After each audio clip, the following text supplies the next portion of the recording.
Hey, what's up guys? Today, I'll show you a science fiction thriller film, Uncanny. Spoiler ahead, watch out and take care. The movie begins with a reporter named Joy visiting a reclusive genius called David. She will be spending one whole week getting to know him. David is playing chess with another man when his AI system informs him that the reporter is on the way up. Meanwhile, Joy has been excited to work on the article because David is surrounded by mystery. He graduated from a prestigious university where he outshone his peers with 2 degrees at a young age. But after his graduation, he disappeared because a billionaire recruited him to work on speculative technology projects. David now has free rein to invent anything he wants, without the judgment or bias of bosses, colleagues, or sponsors. Joy is not really convinced that David really has done anything groundbreaking, so he tours her around his lab and shows her his secret projects. One of them is a mechanically engineered skin that mimics real human skin. The next thing he shows her is a titanium-made human leg bone and a bionic eye. Joy understands the context of the robotics field that David is working on because she has studied robotics as well. He explains that her background in the subject is why the billionaire chose her to interview his protege. What Joy doesn't understand is why she would need one whole week when she can easily write about what David is doing in one day. David mysteriously leads her to another room where she meets his assistant programmer, the same young man David was playing chess with earlier. He introduces him as Adam and leaves the two of them to talk. At first glance, Joy surmises that Adam is a genius like David, although he fumbles through social interactions. She then asks David why he made her talk to Adam. David finally reveals that Adam isn't a human at all, but an AI made from the titanium bones, scientific skin, and bionic eyes that David had invented. Joy is shocked and bewildered that David is leaps and bounds ahead of his contemporaries in robotics. What's even more shocking was that even Joy was not able to detect that she was talking with an AI. That night, Adam asks David what he thought of Joy. David nonchalantly replies that he finds the reporter aesthetically pleasing. Meanwhile, Adam finds her very attractive, and he's nervous that she won't like him. David explains that through Joy's article, the world will learn about how great Adam is. The next day, David demonstrates how sophisticated Adam's intelligence is by playing a chess game with him. He explains to Joy that Adam started as a novice, but he's now an excellent chess player. However, David is still a superior player, and he beats Adam by sacrificing his queen. David leaves Joy and Adam alone so they can talk. Adam feels bad about losing to David, and he also realizes that David could have won the game 6 moves earlier, but he chose to make a point by humiliating Adam. Joy reaches out to touch Adam's hand to comfort him, and he's pleasantly surprised because he hasn't really felt affection like that before. Joy finds David in his laboratory. She remarks that Adam's behavior and thought processes really seem so natural.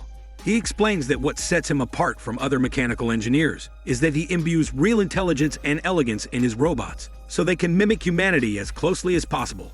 The next morning, Adam tries to make coffee for Joy, but he fails and creates a mess. While he is cleaning it up, Joy brings up the subject of cybernetic stomachs, and David replies that he's currently working on robots that can digest food. Meanwhile, Joy chats with Adam again, but this time, he probes her about her failed doctorate degree in robotics.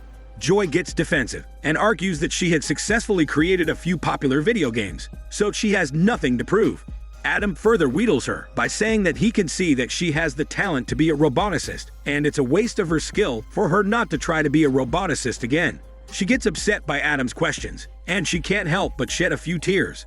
He reaches out to touch her greasy leg to comfort her with his robotic muscles, but Adam squeezes a little too hard, so she recoils. Adam is puzzled by her reaction, so he goes to David for advice. The inventor tells him that he should just continue to get to know Joy more.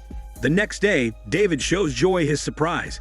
He had assembled all modules and equipment she would need to finish her dissertation. She is overjoyed at the chance to finally correct her failure a decade ago. The two bond together in the laboratory while Adam waits alone upstairs. After several hours of hard work, she successfully completes her dissertation. Filled with delight, Joy hugs David. Meanwhile, Adam is working on a new project. He's currently dependent on charging himself, so he can have enough power to function. If he can come up with a way to self-charge while he's moving, he can be more independent. David shows Joy the rooftop of the building they are in. It overlooks a busy city. He confesses that because he's been a recluse for several years, he no longer remembers what his life was like before he was recruited by the billionaire. Joy says that she also lives in the present, and the past is muddled to her. The two hold hands and share a tender but smelly moment. Adam begins to notice that the two are growing closer together. He doesn't like that smelly moment at all. When he's alone in his room, he obsessively looks at pictures of Joy. The next day, Adam beats David in chess for the first time. Joy arrives at their apartment and shows David her gift for him. It is a demo for the new sequel to the video game she created. The two of them play it together. She suggests letting Adam play too, but David wants to keep the experience just between the two of them. Afterward, Adam shows her some parts of the project he's working on. He then gives her a bionic eye as a gift. Joy is touched by his seemingly genuine emotion, so she hugs him. Later on, she tells David that Adam seems to be exhibiting real emotions now. David dispels this, saying that he's just mimicking human emotions. What Joy doesn't know is that the bionic eye Adam gave her is actually a secret camera. He's spying on her at her apartment and even looking at her scantily clothed body.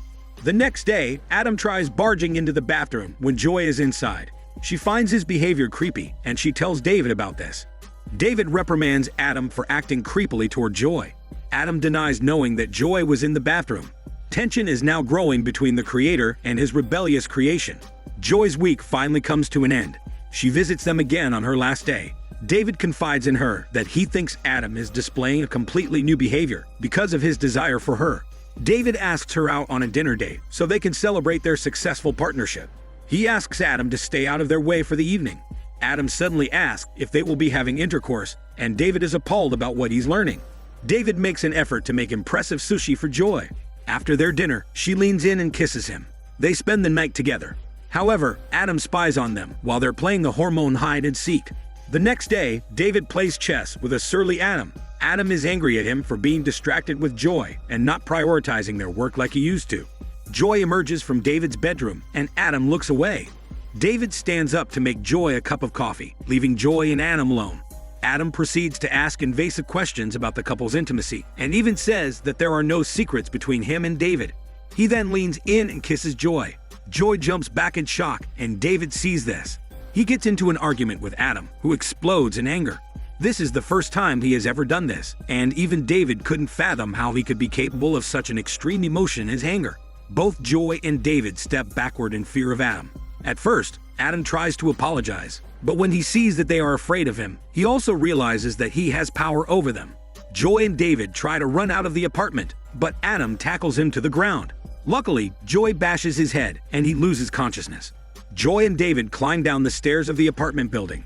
But after several meters, David screams that he hears a scratching noise in his head, and then he slumps to the floor unconscious. After that, an unknown someone also presses a chloroformed rag to Joy's mouth, and she falls asleep. When Joy wakes up, she sees David lying unconscious on an operating table. Adam begins opening his body up and inserting 2 tubes. She starts to cry and begs Adam to stop hurting the man who created him. But Adam just pushes inside David's body harder with a pair of forceps. He extracts a set of plastic tubes and drops it on Joy's lap. Adam then reveals that David is not human at all. The plastic tubes he retrieved inside David's body are the prostheses he placed there, so he can sexually function like a normal person. In fact, Adam is the real David, the human who was recruited by the billionaire. And the David that Joy got to know and love was the almost human AI that the real David created. The billionaire specifically chose Joy for the test he's conducting because she has a robotics background and she's attractive. He made real David and fake David switch roles so he can initiate his experiment. Joy's knowledge makes her capable of detecting whether someone is AI or not, and her beauty has the capability of alluring men. The billionaire used her to test if fake David can pass as a human and if he's capable of showing human-like emotions and intelligence. It turns out he is right because Joy had completely fallen in love with an AI and she didn't suspect a thing. However, the rest of his background that fake David had revealed to Joy is correct. Real David is a genius and graduated at the top of his class. He was recruited by the billionaire right after graduation and was holed up in the apartment working on AI for years now. The billionaire has been watching them the whole week through security cameras. He now has the proof he needs that the AI he has can pass for humans. He needs proof because he is in negotiations with the government to sell real David's technology for surveillance operations. He talks to real David in his office and congratulates him on a job well done. But he also berates the inventor for letting fake David out of the apartment. Because fake David is an AI the whole time, he needs to be charged often, and he always has to be within range of the wireless connection so he can function. It turns out, when fake David and Joy ran down the stairs and he heard a scratching noise in his head, that was him disconnecting because he was out of range already. Now fake David had to be restarted and his memory has been wiped, so he doesn't remember anything. Real David asks the billionaire what will happen to Joy. The billionaire answers that the magazine she works for has been legally restricted from exposing them. But the billionaire doesn't really care about Joy. He only cares about the money he will get in exchange for his military contract. Real David looks at his phone and glances at a picture of him and fake David. The thought of the military exploiting his creation for nefarious reasons breaks his heart. He swipes at the photo and looks at a picture of Joy next.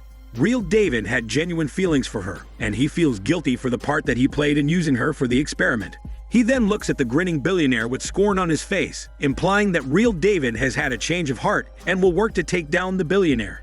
The movie ends with Joy taking a pregnancy test and discovering that she's inexplicably pregnant.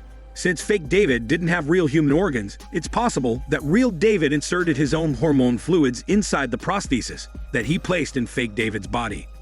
This is Daniel CC Movie Channel. Stay safe and enjoy your day.